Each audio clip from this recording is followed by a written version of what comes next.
Hello guys, as usual, stay home, stay safe, and do Excel chemistry.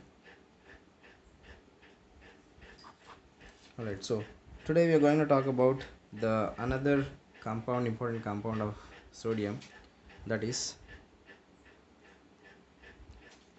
Na2CO3 dot 10H2O. Okay, which is called as the sodium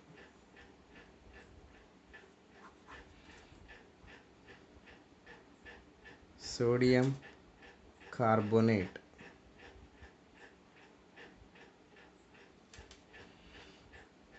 And this sodium carbonate, precisely if it is with 10 water molecules, it is called as hydrated sodium carbonate, or deca stands for 10, decahydrated sodium carbonate.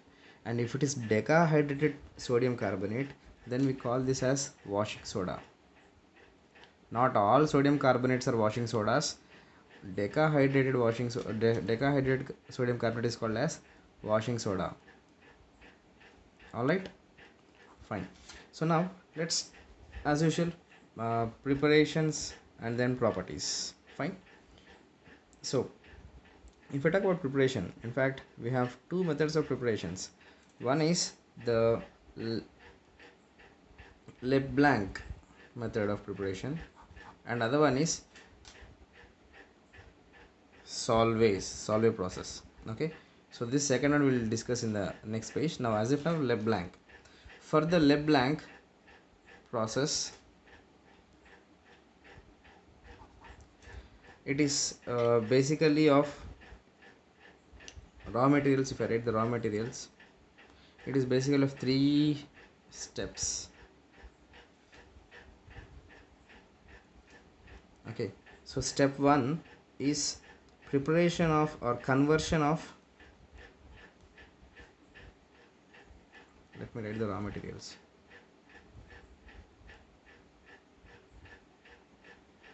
Raw materials for the preparation is number 1 NaCl, number 2 H2SO4, and number 3, that is calcium carbonate, along with we also have coke, that is carbon. Okay, so 1 2 3. In fact, in Solvay also the same things, but instead of sulfuric acid we use ammonia. Okay, raw materials for this and this are same, but instead of sulfuric acid we use NH3, ammonia. Okay, anyways, we'll talk about that. So as of now, raw materials for this is NaCl, H2SO4, calcium carbonate, and coke. Fine. So this process, generally Leblanc's process of preparation of sodium carbonate, is of 3 steps. Step 1, we generally convert the sodium chloride into sodium sulfate. This is step 1. Okay, and in step 2, the sodium sulfate formed is then converted into sodium carbonate, or you can call it as the mixture of sodium carbonate and black calcium sulfide. You can call that name as step 2 as conversion of sodium sulfate into black ash. There is something called as black ash. Black ash is a mixture of sodium carbonate plus calcium sulfide. Okay, so this is generally called as black ash. Then at last, the third step, step 3, is what? Recovery of the sodium carbonate. Okay, so these are the 3 simple steps that follows, or that is observed in Leblanc's process for the manufacture of sodium carbonate.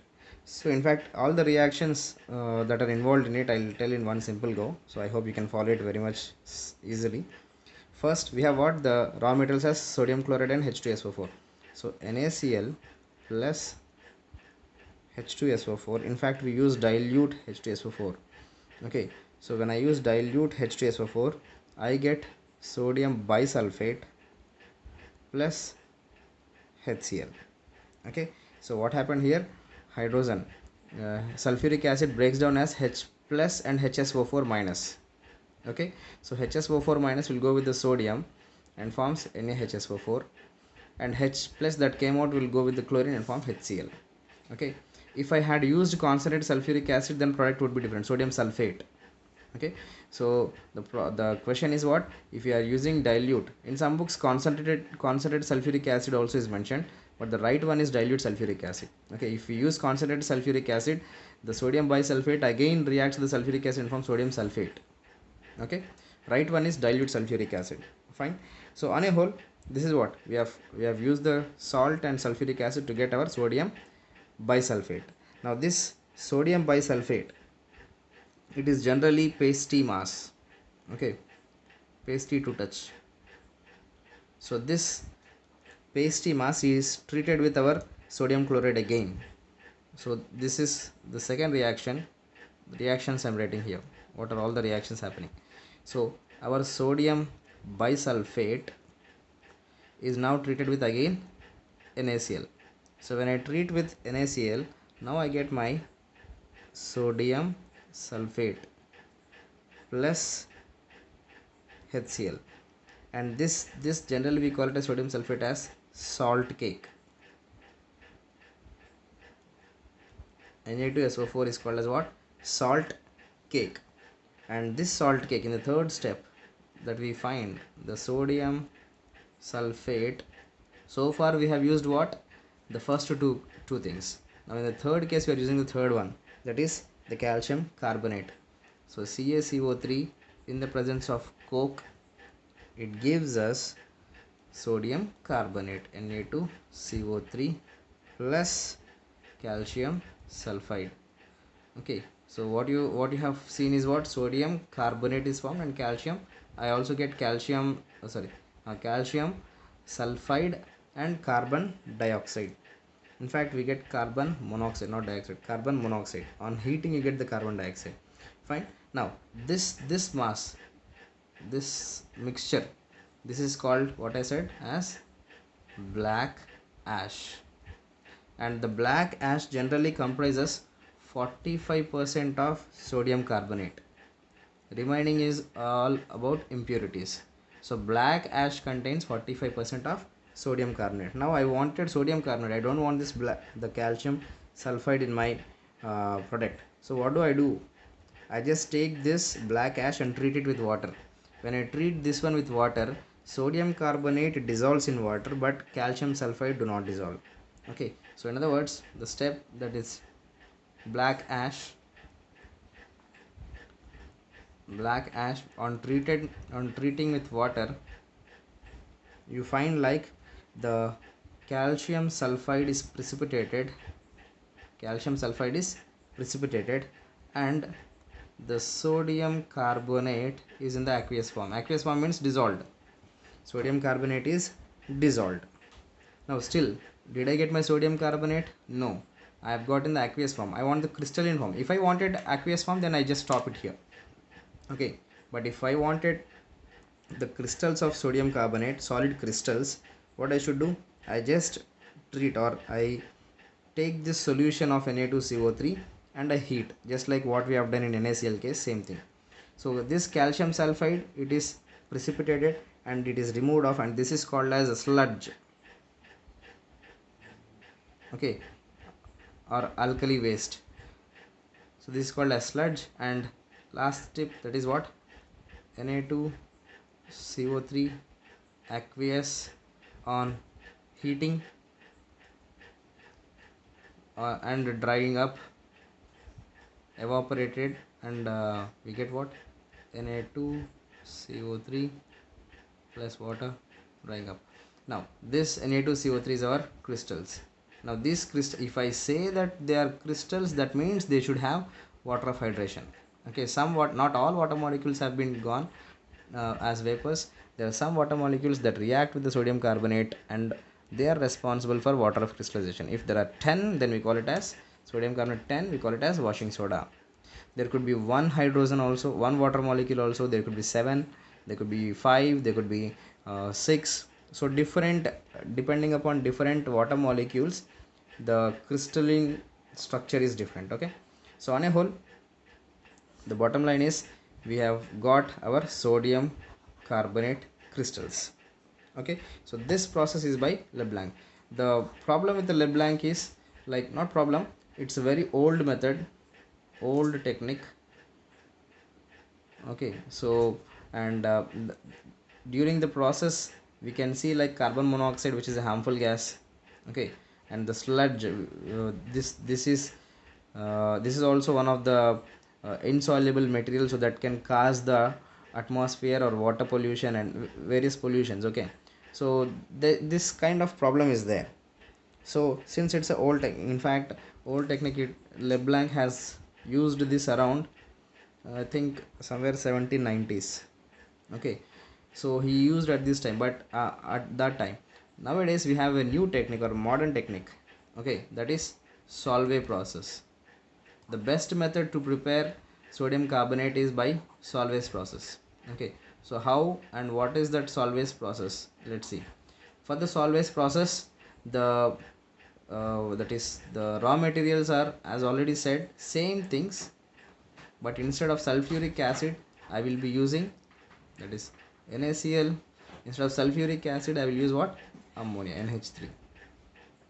Okay, calcium carbonate as usual, and coke. Fine. So in fact, let me explain this by a diagram. Okay, so that the flowchart and how the substances are going on, we'll see it where. Okay, so here it is, the Solvay's process flowchart. So what exactly happens is, we have a various tanks or containers. Okay, so this is ammonium absorber tank, and this is ammonical brine solution, or that is carbonation tank, and this is the kiln, that is lime kiln, from which we get the carbon dioxide and all, and this is our recovery tower. Fine. So on a whole, what is exactly happening, let's see. In the Solvay's process, the first thing that you must know is, we use, I think I've already said, sodium chloride, ammonia, calcium carbonate, and coke.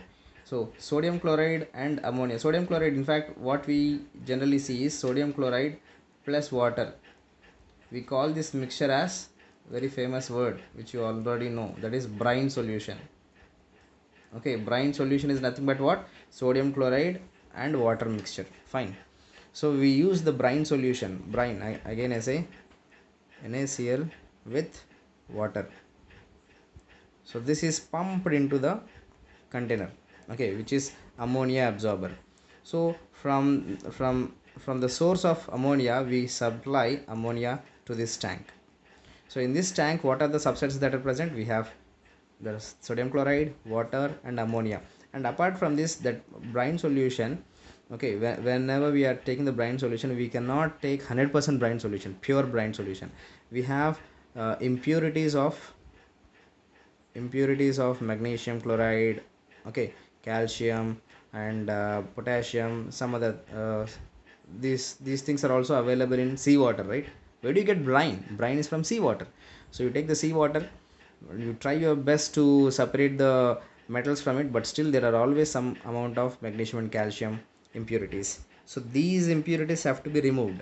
Okay, so on a whole, NaCl, H2O, along with the impurities, we are passing into the ammonium absorber. So we have the ammonia. So in this container we have ammonia, this and this and this. Fine. Now what does this do? What happens in this absorber is, all these substances, they, like magnesium and calcium, when they react with water, first ammonia reacts with water. You know what will happen on ammonia reacts with water? When ammonia reacts with water, NH, ammonia, when reacts with water, it forms ammonium hydroxide. Simple. So the lone pair that is present on oxygen tries to take the electrons from, or attract the hydrogens, and it forms NH4 plus Normally nitrogen can have only 3 bonds, but it is having 4 bonds, NH4. So that's why it is having positive charge. Nitrogen 1 2 3 3 bonds, NH3 with lone pair of electrons, no issue, neutral. But with this lone pair of electrons attracts one hydrogen from water. So now I have an issue. Nitrogen cannot hold 4 bonds. So in fact it is what? Charged. So NH4 plus, that's what NH4 plus, and from water H plus gone, what is left? OH minus. So OH minus. So they both is like, it's kind of ionic bond. Okay, so ammonium hydroxide is formed. Alright, so now apart from, whenever the ammonia comes in contact with water, ammonium hydroxide is formed. And we can also see magnesium, calcium also present, so they also can form magnesium hydroxide, calcium hydroxide, right? So this ammonium hydroxide, basically it will not allow this magnesium hydroxide and calcium hydroxide to dissolve. Okay, so what happens is, the mixture that is formed here is passed through a filter. Okay, what is this? Filter. So through the filter, the impurities are separated out. What are separated here? At the filter, impurities of magnesium and calcium are separated out.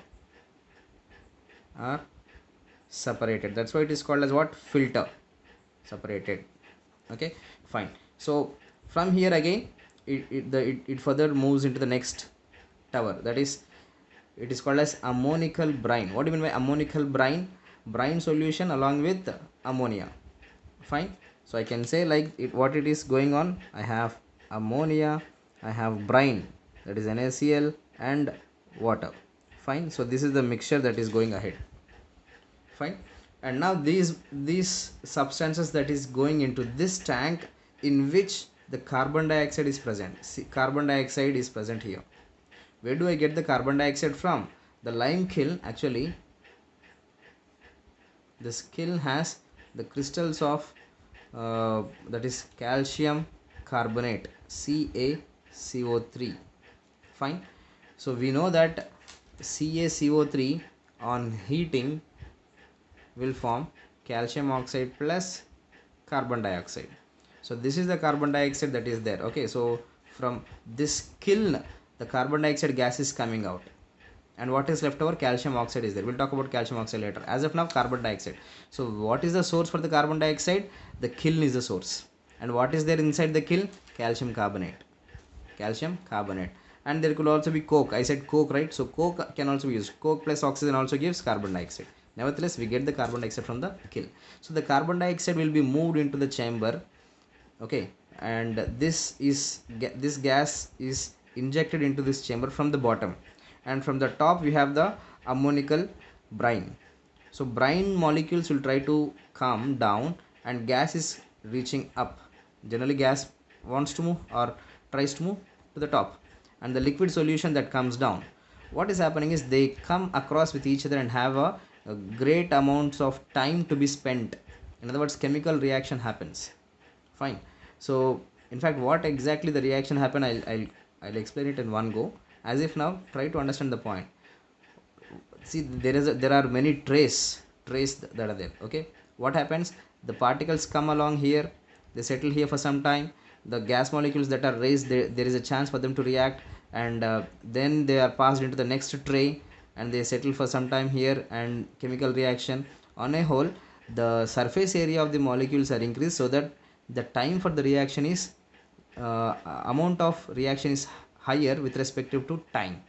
Okay, so we have the trace, and that's why the from top to bottom we can find the ammonical brine falling down and carbon dioxide rising up from bottom to top, so that they get a interface.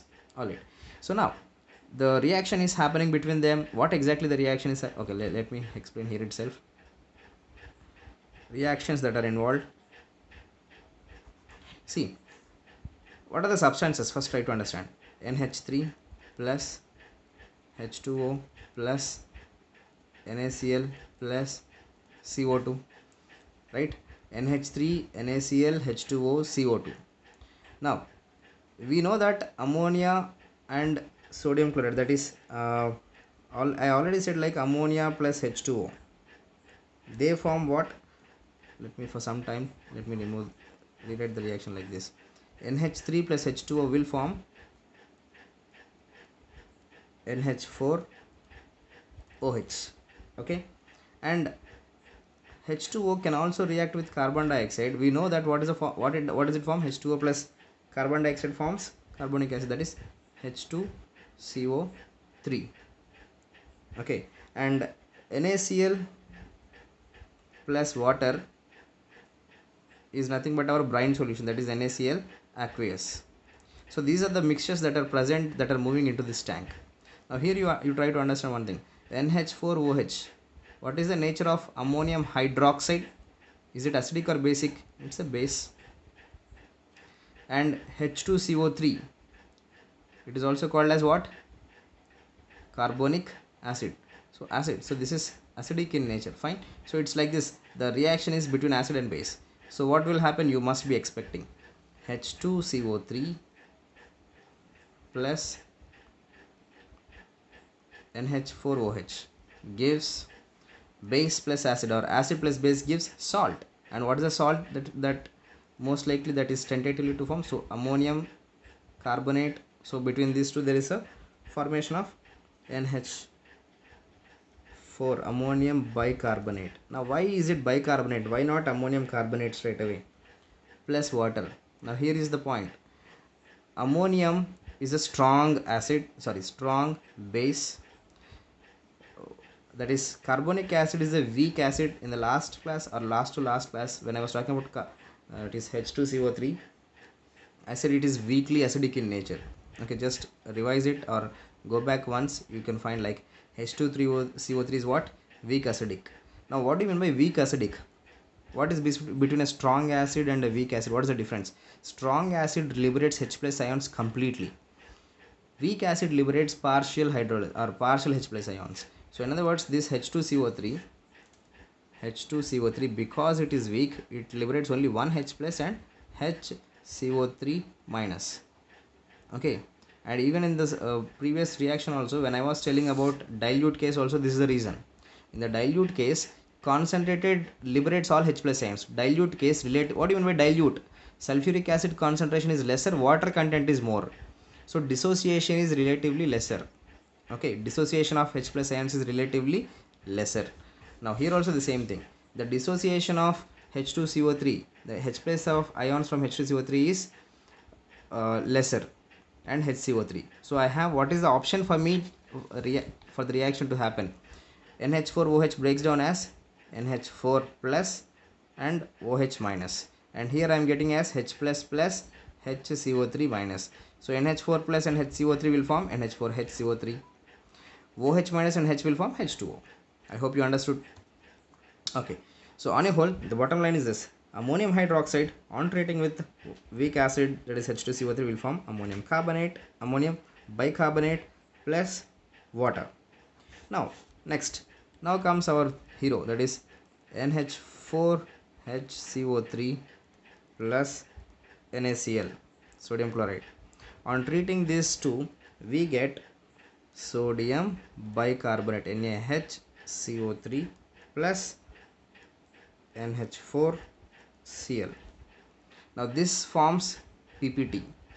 Okay, sodium bicarbonate forms is PPT. In other words, the solubility of sodium bicarbonate becomes lesser. Okay, in the presence of NaCl, sodium chloride, it is still lesser because of the common ion. Okay, so you can see sodium and sodium, so common ion effect. So because of common ion effect, we will see that the solubility of NaHCO3 in water is lesser. In other words, it is precipitated. Sparingly soluble we have studied, right? So that's the point I'm using here. So now, one second, I think the bottom paper is disturbing.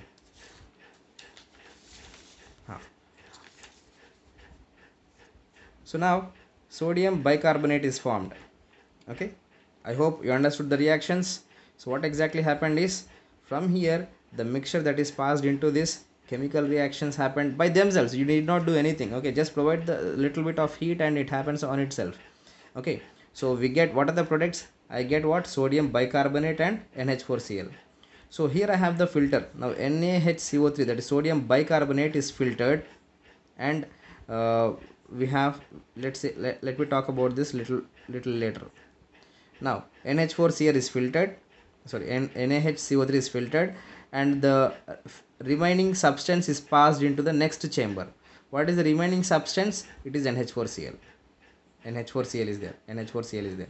Along with NH4Cl, there are a little amount of sodium bicarbonates formation that is also there, which is unreactive substance. And we can also have little amounts of NaCl also. Okay, and we can also have little amounts of ammonia also. Okay, so there could be other substance which have not reacted. On a whole, I am not talking about what is not reacted. I am talking about ammonium chloride. So this fellow goes to the next chamber, and I hope you remember what happened with calcium carbonate. Calcium carbonate, calcium oxide plus carbon dioxide. So carbon dioxide left into this one. Now this calcium oxide falls into the water trough that is placed here, water bath. So CaO falls into this, and when it falls into this, CaO plus water, CaO plus H2O gives calcium hydroxide. Remember this or not? Very famous reaction, calcium hydroxide. So calcium hydroxide is formed, and this calcium hydroxide is passed into the, that is, recovery tower. So in my recovery tower, what are all the substances present? The calcium hydroxide is present, okay, and the NH4Cl is also present. Now the reaction between these two is happening. So what is that happening? Let's see. So we can see that the NH4Cl plus calcium hydroxide will generate our ammonia back. Okay, so that's what it is called as ammonical recovery tower. Okay, so NH3 is generated back along with NH3, that is ammonia. We also get calcium chloride plus water. Okay, so calcium chloride plus water, and this ammonia is now regenerated, recovered, and then it is passed into the first tank again. So like this we can keep on recycling that ammonia. In fact, the advantage is this: nothing is wasted, it is recycled again. Okay, and as compared to Leblanc, cost of production is very less, and more durable, more percentage. Okay, concentrated of Na2CO3 is relatively higher in this case than that. Okay, so these are the main advantages. Now one last time, let me finish up this, because this is really important. Solvay's process, how it all started. It all started with brine and ammonia. In the ammonia absorber, the ammonium absorbs water molecules and forms ammonium hydroxide, and brine solution is also there. So these, along with brine solution, we have the impurities. The impurities are filtered here. And ammonical brine is passed into the carbonated, that is, we can see that the carbon dioxide tank, in fact tank's name is carbonation tank. Let me write here, carbonation tank. So the carbon dioxide, where is the carbon dioxide coming from? From calcium carbonate, that is the lime kiln. Calcium carbonate, we have a heating process going on, and when we heat this, it forms carbon dioxide and calcium oxide. Calcium oxide falls into the water, carbon dioxide is sent into this tower. From the bottom, the carbon dioxide rises up, from the top the ammonical brine comes down, and they have a interface. They interact with each other and forms the reaction. And what is the reaction happening, that I have explained here. Fine. So this reaction happens, and we will see that the ammonium bicarbonate is filtered off, and NH4Cl is passed into the next container, that is ammonia recovery tower. And the calcium oxide which is formed into the water, now calcium hydroxide is formed, and that is passed into the ammonical tower. So now ammonium chloride and calcium hydroxide reacts with each other, forming our ammonia back. So it is descent back. Okay, fine. Now our concern is not just about this. Our concern about sodium bicarbonate. From sodium bicarbonate, how do I get sodium carbonate? That's the point. So the reaction, that is, on heating sodium bicarbonate on heating, we get sodium carbonate plus water, and apart from that carbon dioxide. Now this carbon dioxide can be used it again. So on a whole, this is our preparation for sodium carbonate from Solvay's process. Alright, now next properties. Preparations are done. Properties. Again, as usual, first let's talk about the physical properties. The physical properties, what is the physicalness or physical state? They are white, crystalline in nature, and if you talk about the hydrated part, okay, they commonly, generally they exist in many hydrated forms.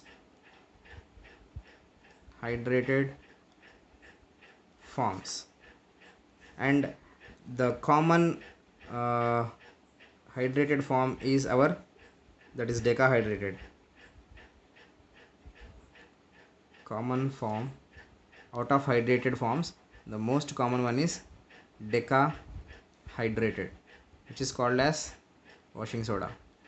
Okay, that is Na2CO3 dot deca 10H2. This is very common one. Okay, then it is in fact the other name of this one is called washing soda.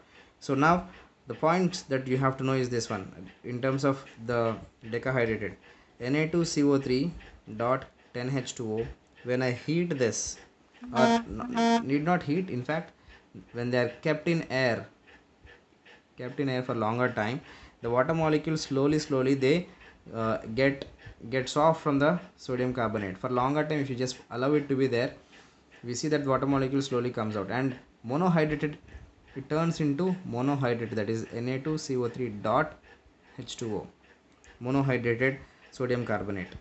If I heat this, what will happen? Even this one water molecule that was there also evaporates, and that is our Na2CO3, which is anhydrous sodium carbonate. Okay, so this is the unhydrated sodium carbonate, which is also called as soda ash. Now soda ash is very much thermally stable. What do you mean by thermally stable? On heating this, it will not further break down into any or decompose into. Okay, mind it here, soda ash is thermally stable, not sodium carbonate. Okay, anhydrous sodium carbonate only is thermally stable. I think one of your friends asked me in the doubts, like, sir, I gave a question on this, like, sodium carbonate on strong heating gives what and what. Sodium carbonate refers to Na2CO3.10H2. It could be of many forms. That's what I'm saying, many hydrated forms.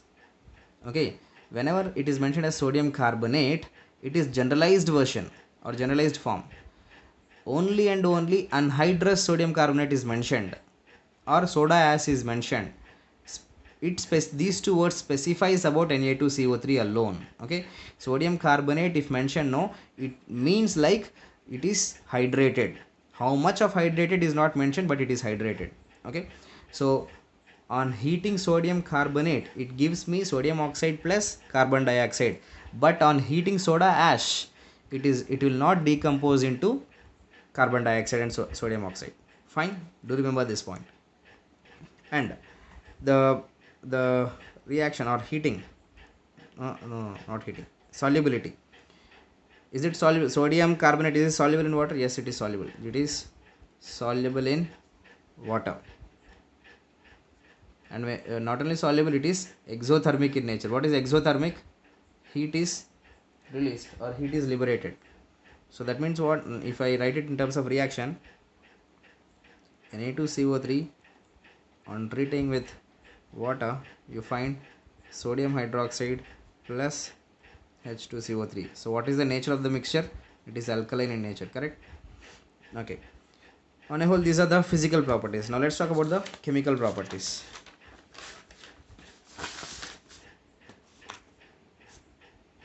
Very simple. In fact, you can easily guess what could be the products when this is reacted with various things. Chemical properties, as usual, first with air. When treated with air, whenever I say air, it is moisture, carbon dioxide, nitrogen and all. Okay, so basically it reacts with water and carbon dioxide.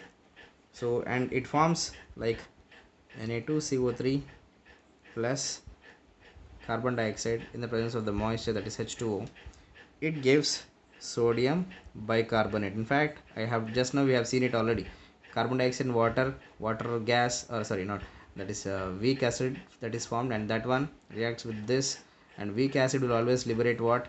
HCO3 and H plus. So that HCO3 will form with sodium as NaHCO3. Okay, so this is what we find. And with silica or with acids, let's talk first and then with silica. With acids, so you know, like Na2CO3 on treated with any acid, like for example let's say HCl, it forms salt plus water plus carbonates, no, so carbon dioxide gas is released. With sulfuric also you can do this. And with silica, Na2CO3 on treating with SiO2, we have seen this reaction also. Sodium Na2 SiO3 plus carbon dioxide. Okay, before I write the product, you should have estimated or think. Then with slag lime, for example, air acids, slag lime. With slag lime, again, I know you might have answered it already. What is slag lime? Slag lime is nothing but calcium hydroxide. What should be the product? What should be the product? Good. I hope some of you have answered. In your lower classes, you should have studied this. Then, with respective to sulfur dioxide and sulfur. Okay. So, with sulfur dioxide, what happens? Na2CO3 on treating with sulfur dioxide. Yeah, pay attention here. This is important. Sulfur dioxide, it forms Na2SO3 plus carbon dioxide, and this Na2SO3, when I treat with the sulfur, this reaction is important. When I treat with sulfur, it forms Na2S2O3 thioform. Okay, sodium thiosulfate. So Na2S2O3. Then with metal salts, like for example calcium chloride, CaCl2 plus Na2CO3, it forms salt, NaCl plus calcium carbonate. But with magnesium it's different, and it's important also.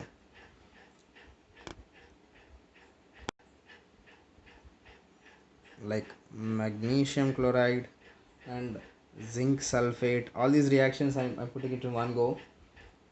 Copper sulfate, then zinc and lead acetates,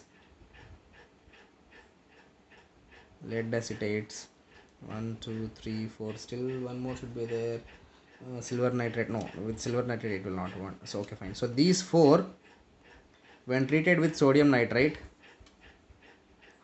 all these four when treated with sodium carbonate, not nitrate, sodium carbonate, no doubt we get the salt, no doubt we get the carbon dioxide, that is NaCl plus carbon dioxide, plus apart from this we get the mixture of hydroxides, that is basic carbonates.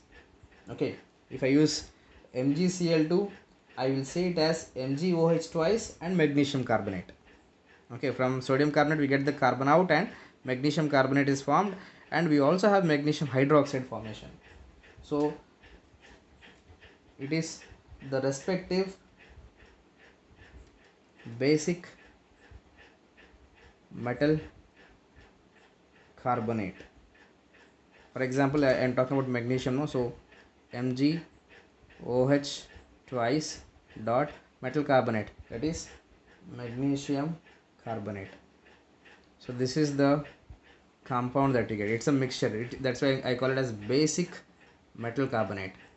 Okay, So with all these things, same zinc sulfate when treated with sodium carbonate will form, instead of, that is NaCl plus carbon dioxide as it is, instead of MgOH twice we get what, ZnOH thrice.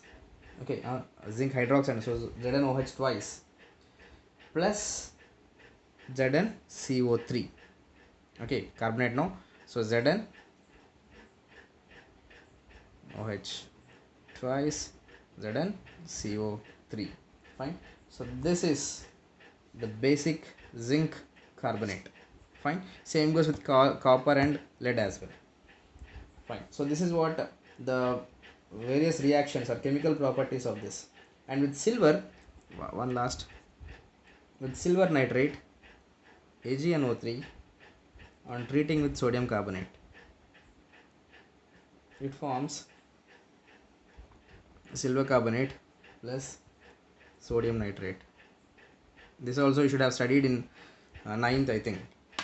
Double displacement reactions, best example is this, silver carbonate and sodium nitrate. Fine. So these are the major chemical properties. Okay. And with metals, carbonates of metals like iron, aluminum, tin, etc., the hydroxides, no, they are immediately hydrolyzed. That is one of the points that you must know. Not much important, but if you wanted, I'll write it for you. That, like the elements like iron and aluminum, tin, okay, these elements, no, when formed immediately they hydrolyze into hydroxides. These elements when treated with ferrous sulfate or ferrous carbonate, or whichever you take, aluminum sulfate or aluminum carbonates, tin sulfate or tin carbonates, these fellows when treated with sodium carbonates, I'll just give for iron 2 as for 4 thrice plus carbonate, it forms Fe2CO3 thrice plus sodium sulfate. Now here is a point, the product that I have got on reaction with this one, they immediately hydrolyze. Okay, so Fe2CO3 hydrolyze means reaction with water, right? So immediately hydrolyze to form oxides, that is hydroxides, FeOH twice plus whatever is what carbon dioxide is released. Yes. Okay, so iron, aluminum and stannum when treated with sodium carbonates, the products that are formed, that is respective carbonates that are formed, immediately hydrolyze to the hydroxides of the metals. So this is the point that you must know. So with this, the chemical properties are done. And uses, yeah, very common uses, like all you're familiar with these uses, that is they are used in the laundries, they are used in softening the water, and they are used in petrochemical industries, textile industries, and they are used as laboratory reagents. Fine. And manufacture of glass, sodium. So these are the common examples or uses that we can find in day-to-day life. So I hope with this the main topic of alkali metals is done. Okay, I'm sorry, there is one more thing, that is potassium. We'll talk about the potassium and its compounds in the next class. Fine. With that, our first group elements will be done. Okay, so till then, stay home, stay safe.